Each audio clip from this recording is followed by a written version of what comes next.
Assalamualaikum warahmatullahi wabarakatuh. Okay, InsyaAllah hari ini kita akan masuk pelajaran 5, tajuk Tayamum, bahagian 1. Okay, objektif pembelajaran kita pada hari ini insyaAllah ada 2. Okay, yang pertama, murid dapat memahami konsep, hikmah dan pengertian tayamum. Yang kedua, murid dapat menyebutkan syarat-syarat sah tayamum. Okey, antum boleh rujuk buku teks. Okey, buka halaman muka surat 45 dan 46. Okey. Pada pelajaran yang lepas, kita telah mempelajari tajuk wuduk dan antum dah tahu dah.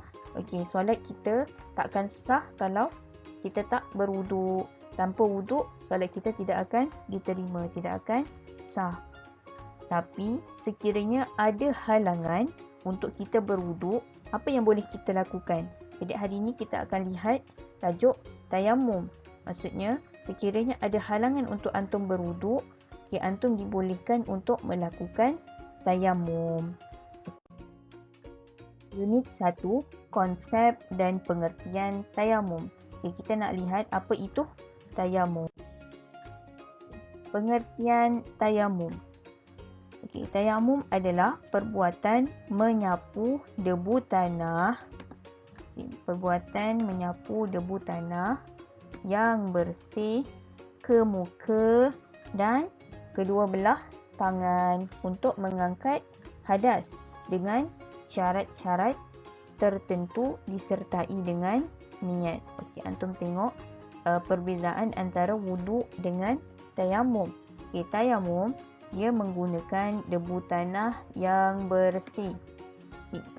Debu tanah yang bersih ni kita sapu dekat mana?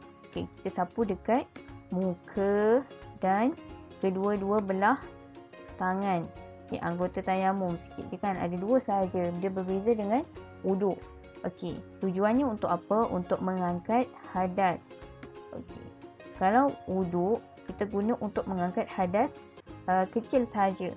Tapi kalau tayamum dia boleh juga digunakan untuk menggantikan mandi wajib lah, iaitu hadas besar. Jadi biasanya kalau berhadas besar kita akan mengangkat hadas besar dengan cara mandi wajib. Tapi sekiranya ada halangan juga untuk mengangkat hadas besar, iaitu nak mandi wajib, jadi boleh juga menggunakan tayamum. Dengan syarat-syarat yang tertentu. Ada syarat-syarat dia lah. Dia tak sama dengan syarat wuduk sangat. Tertentu. Disertai dengan niat. Dia pun ada niat dia yang tersendiri lah. Bukan menggunakan niat wuduk.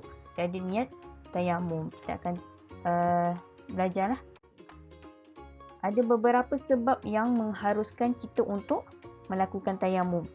Kalau dekat sini dalam buku, antum boleh tengok ada 4 sebab yang mengharuskan kita untuk melakukan tayamum. Kita lihat sebab yang pertama, iaitu yang pertama, sakit yang tidak boleh terkena air. Contoh Ahmad di Kemalangan. Contohlah Ahmad ke Abu ke Ali, tak kisah. Tiba di Kemalangan, lepas tu tangan dia cedera lah dan menyebabkan terpaksa dijahit dan sebagainya lah. Dan bahagian yang sakit tu, yang terluka tu, apabila terkena air, dia akan jadi lagi sakit ataupun jadi lambat nak baik dan sebagainya. Jadi situasi Ahmad ni, dia boleh menggantikan wuduk dengan cara bertayamum. Bukanlah maksudnya bila antum sakit, antum boleh tak boleh kena air, antum boleh solat tanpa wuduk. Tapi antum perlu gantikan dengan tayamum. Maksudnya dalam Islam ni Allah dah mudahkan kita. Sekiranya ada halangan untuk berwuduk, kita boleh guna tayamum. Sama macam solat.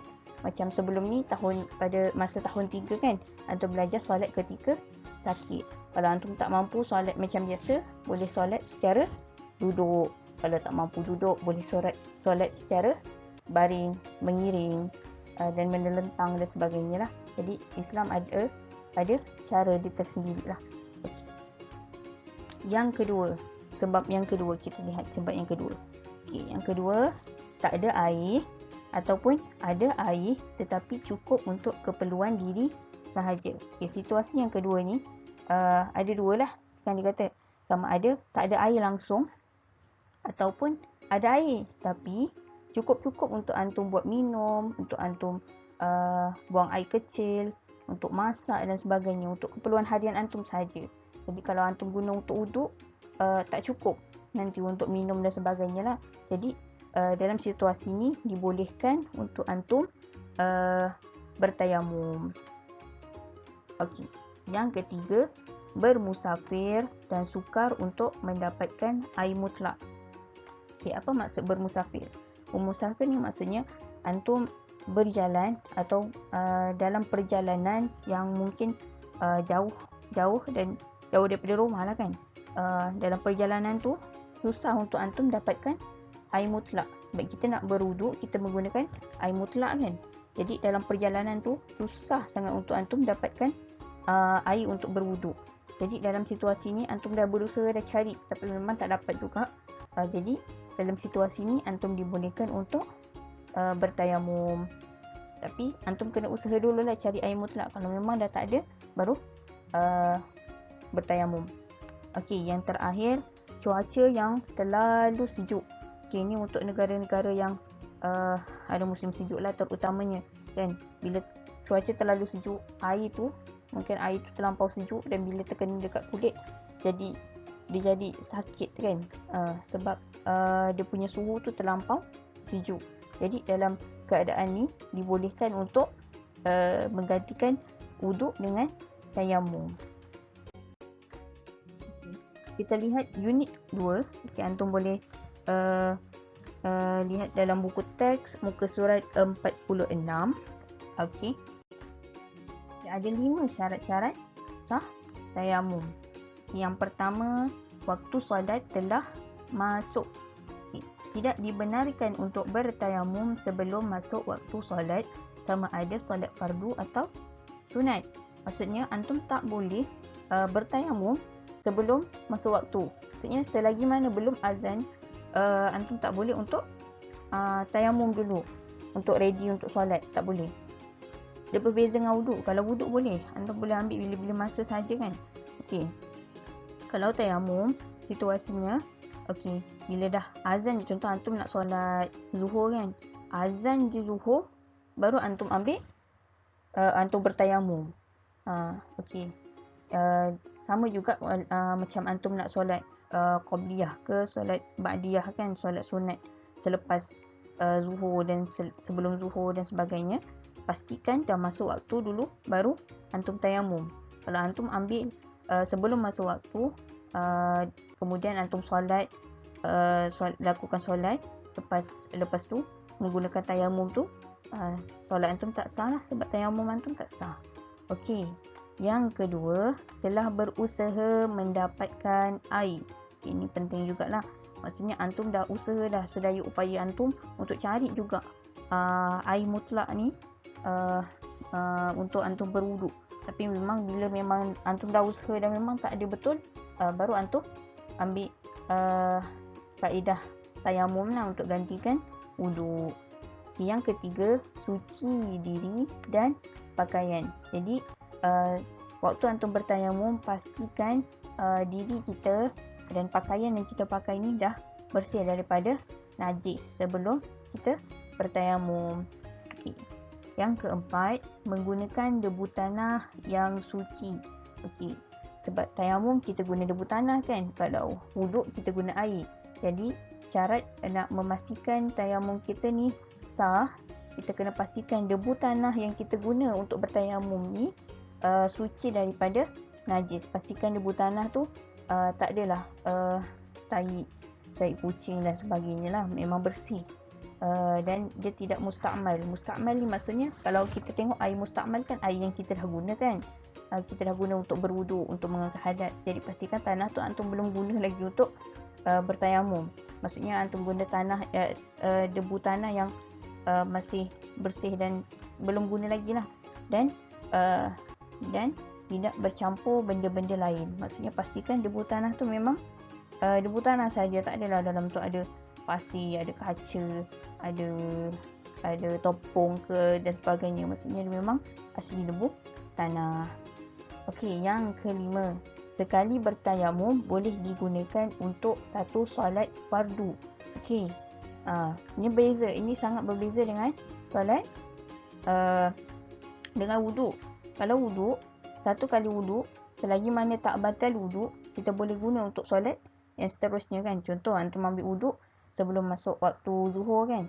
Lepas tu dah masuk waktu zuhur, wuduk antum masih sah lagi. Jadi antum boleh guna untuk solat zuhur, asar, maghrib, isyak selagi mana wuduk antum tak batal. Tapi kalau tayamum, sekali antum tayamum, sekali je untuk satu solat lah. Maksudnya antum, contoh dah masuk waktu zuhur, antum ambil bertayamum, antum boleh guna untuk solat zuhur dan beberapa solat sunat sahaja waktu zuhur tu. Okey, lepas untuk waktu asar, walaupun tayamum antum tak batal lagi, tapi antum kena ambil tayamum yang baru. Untuk solat fardu, satu kali solat fardu saja untuk satu tayamum. Okey, tayamum untuk solat sunat boleh untuk beberapa kali lah, ada beza untuk solat sunat.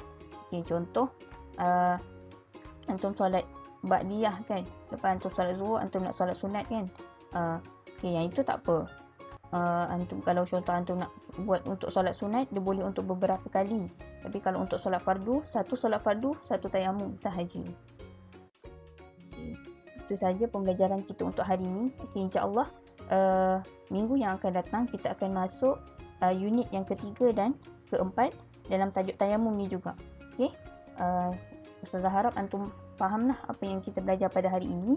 Kalau ada apa-apa soalan boleh tanyakan pada Ustazah teruslah. Okey. Jazakumullahu khairan jazak. Assalamualaikum warahmatullahi wabarakatuh.